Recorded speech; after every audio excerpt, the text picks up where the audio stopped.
sera juste après. Ok, c'est vous qui l'avez voulu. Je vais commencer par le commencement alors. Le droit international moderne est le produit de l'évolution de la culture et de l'histoire essentiellement européenne qui prend racine au XVIIe et XIXe siècle. Ses caractéristiques principales, les trois caractéristiques principales étaient les suivantes. Le droit international a été utilisé pour consacrer la distinction entre les États civilisés d'un côté et les peuples, communautés et nations non civilisés de l'autre. Les civilisés étant les États européens et les non civilisés le reste du monde. Et pour protéger et perpétuer cette distinction. Première chose. Deuxième chose, bien que les États européens ne niassent pas l'existence d'autres pays au-delà de leurs frontières, leur personnalité juridique ne pouvait pas être considérée comme égale à celle des États du monde civilisé européen. Et du point de vue des Européens, devenir civilisé, ça voulait dire devenir comme un État européen. Et in fine, la décision finale d'accorder ce statut revenait exclusivement aux États civilisés, entre guillemets, européens. Ce qui, dans la pratique, voulait dire que les États tels que la Chine, le Japon ou la Turquie ne pourraient jamais devenir civilisés, ne pouvaient jamais appartenir à ce monde européen. Et troisième caractéristique, le droit international servait à justifier la légitimité de l'existence et de l'expansion des empires et de leurs possessions coloniales. Les concepts tels que souveraineté et civilisation se référaient exclusivement aux États européens et ces États étaient les seuls à définir leur contenu, les critères, les standards de civilisation et de souveraineté. La souveraineté, par exemple, des colonies était hors de question. Et les relations entre les empires et leurs possessions coloniales étaient fondées sur le droit constitutionnel interne des empires. Et les relations entre les colonies n'étaient pas régies par le droit international. Donc, ainsi, le droit international de l'Europe et l'ordre juridique mondial fondé sur celui-ci visaient à garantir la suprématie de l'Europe sur le reste du monde. Arrive le XXe siècle, et au XXe siècle, les choses n'ont pas fondamentalement changé. En fait, l'idée de la suprématie et de la supériorité des États européens sur le reste du monde est restée intacte, bien que le centre de cette Europe se soit déplacé vers les États-Unis. Les positions de départ des grandes puissances lors de la création de l'ONU ont été différentes, d'où les divergences dans la compréhension du droit international et des articles de la Charte des Nations Unies.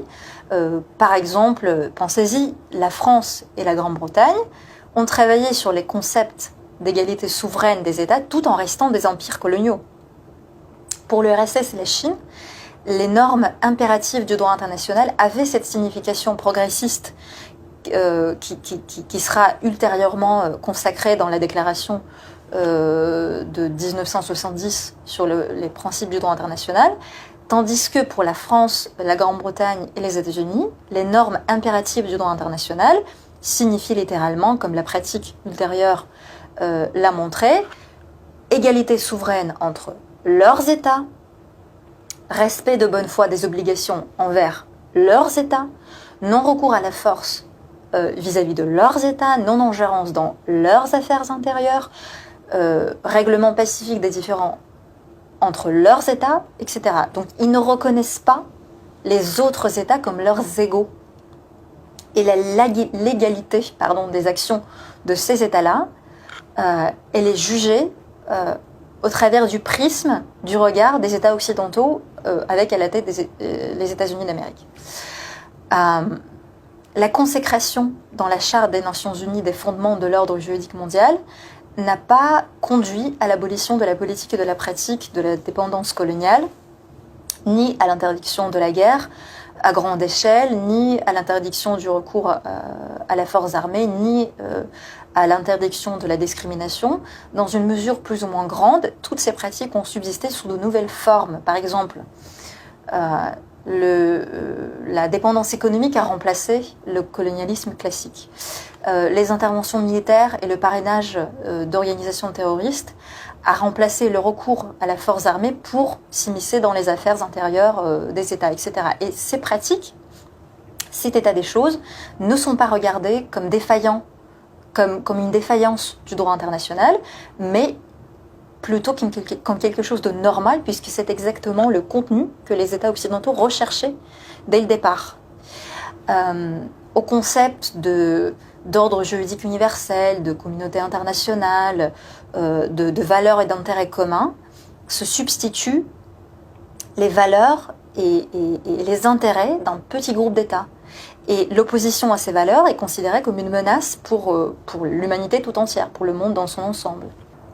Les États occidentaux contournent les normes impératives du droit international en redéfinissant l'objectif. C'est-à-dire qu'on ne dit plus interdiction de recourir à la force armée, on dit lutte contre le terrorisme et la prolifération des armes de destruction massive. On ne dit plus interdiction de refuser au peuple le droit à l'autodétermination, on dit maintien de l'intégrité territoriale.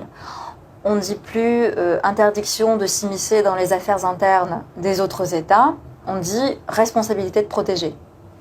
Et le conflit en Ukraine fournit à l'envi les preuves de ce que j'avance.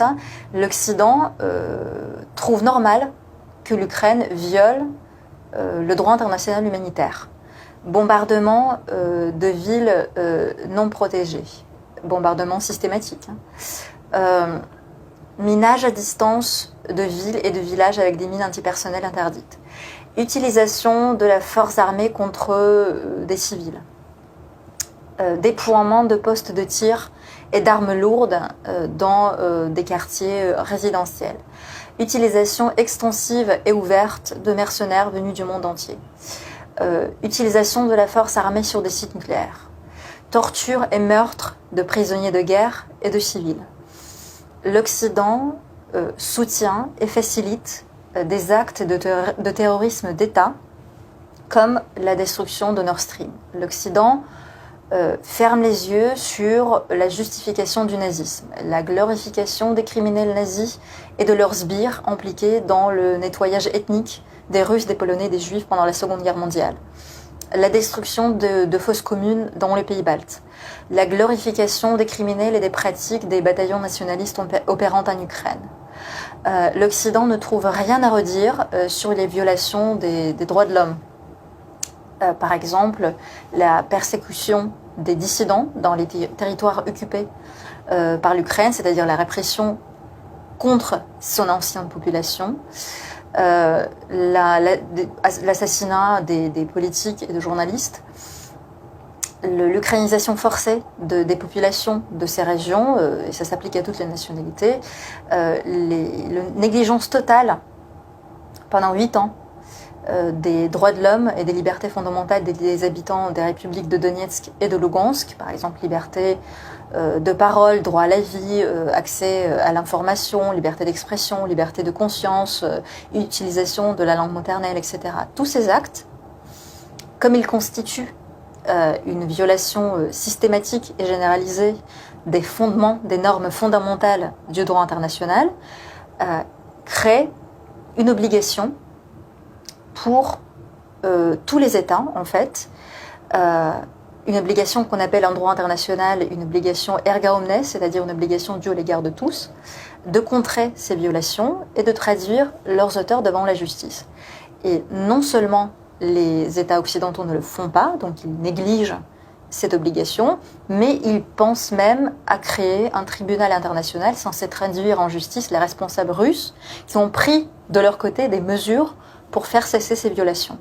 Et cette conduite qui consiste à soutenir un régime criminel, à encourager des crimes internationaux et à ignorer des obligations erga omnes, elle n'est pas illégale du point de vue des pays occidentaux, sachant que ils ont une perception particulière du droit international qu'ils ont hérité de l'époque des empires et des colonies. Comme ces violations ne sont pas commises à l'encontre de leurs États, aucune réaction s'en pose. Et dans cette configuration, le danger, la menace, ne peut provenir que de la Russie et de son obstination de n'en faire qu'à sa tête. Ah donc le droit international serait une chimère, il n'a pas d'avenir ? Non, je n'ai pas dit ça. En fait, comme les actes des États-Unis et des pays occidentaux sont clairement en contradiction avec le contenu littéral du droit international, un nouveau concept a été inventé qui s'appelle l'ordre fondé sur des règles, c'est-à-dire un ensemble de règles et de principes de nature et de caractère non juridique qui a pour vocation de